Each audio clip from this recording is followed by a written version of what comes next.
They say the forest remembers, and it called my name. Aokigahara, at the base of Mount Fuji, is Japan's most haunted forest, dense, silent, and full of shadows that move when no one's looking. I came here searching for my brother, who vanished 6 months ago, and what I found was far worse than I ever imagined. The trees whispered, the shadows watched, and then she appeared. The pale woman, pointing into the darkness, waiting for me to follow. Every step I took made the forest hungrier.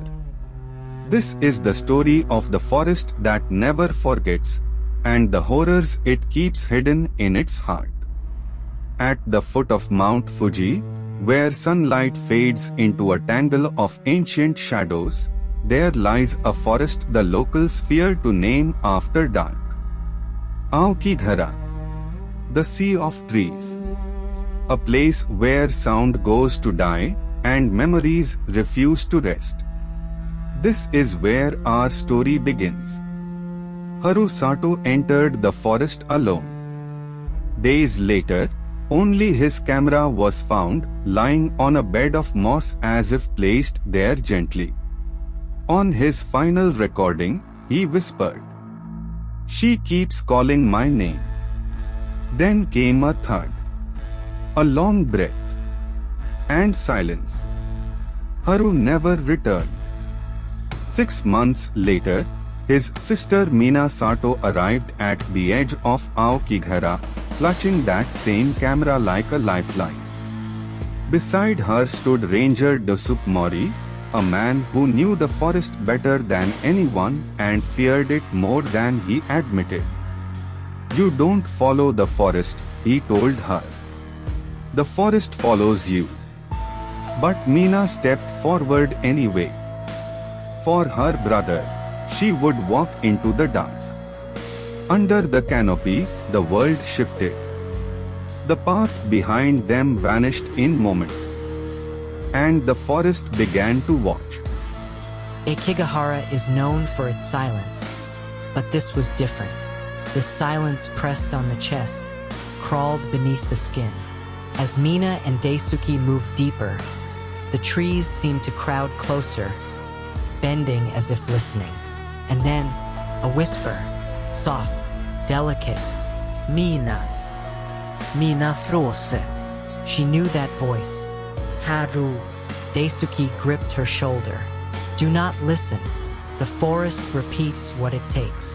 But the whisper came again, drifting between the twisted trunks like a memory gone wrong. Hours later, a notebook appeared beneath a tangle of roots. Haru's notebook. Mina opened it with trembling hands. The last entry was barely legible, as if written in fear. "She walks between the trees. She points the way. She wants me to see the heart." A drawing followed. Pale woman. Hair like flowing ink. Arms too long, too straight. As Mina studied the page, a sensation crept over her. A breath across her neck. In a place where no wind existed. The forest was close. Listening. Waiting. Night fell without warning.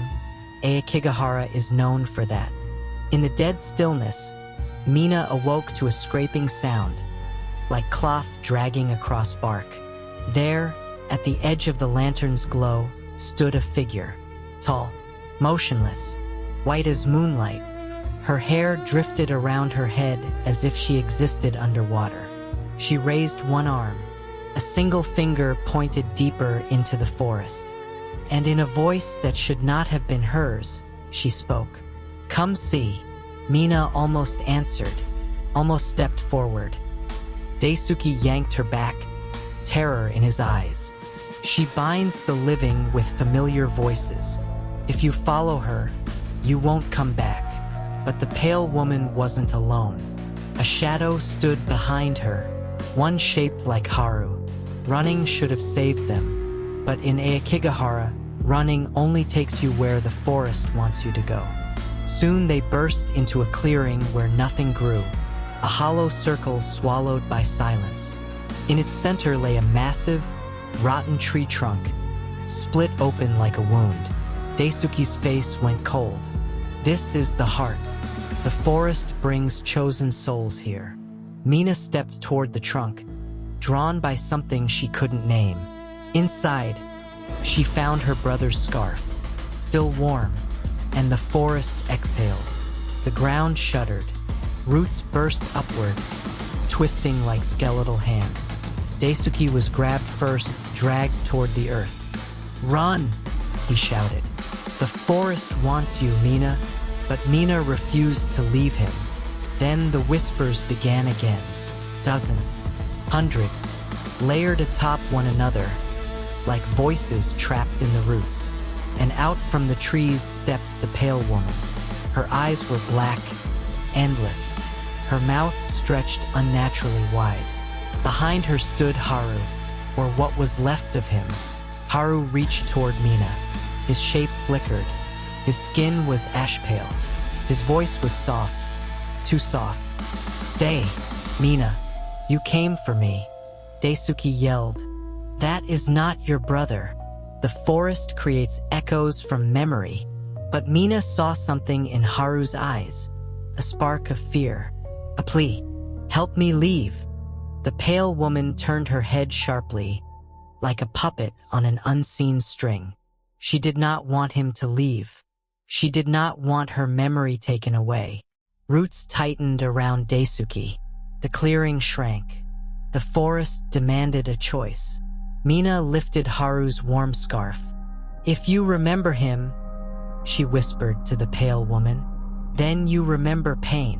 For a moment, just a moment, the woman's face shifted. Recognition, sorrow, hunger, and Mina struck. She slammed the scarf against the hollow tree. Light burst free, brighter than the moon, colder than winter. The forest screamed. The pale woman's form fractured. The roots recoiled. The darkness split open. And Haru's echo, smiled faintly. "Thank you, sister," then vanished like mist in the sun. The forest seemed peaceful now, almost ordinary. But at the entrance, something lay waiting. Haru's scarf, cold, still damp, as if a hand had just released it. Mina picked it up. Behind her, deep within the sea of trees, a whisper floated through the morning air. "Mina." The forest had not forgotten her, and it never would.